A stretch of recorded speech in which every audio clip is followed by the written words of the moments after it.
Thanks, guys. Steve Jobs is not the first biopic that's been released since the death of former Apple CEO Stephen Paul Jobs.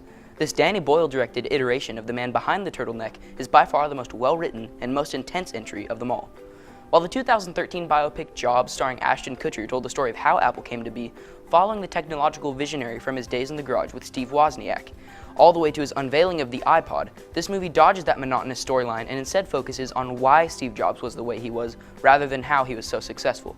This film consists of 3 acts, each take place moments before a product launch.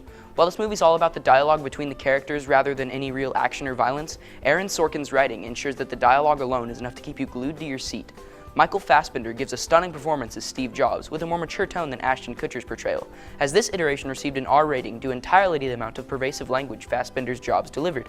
Seth Rogen gave a great supporting performance as Steve Wozniak, and Jeff Daniels was also brilliant as former Apple CEO John Sculley.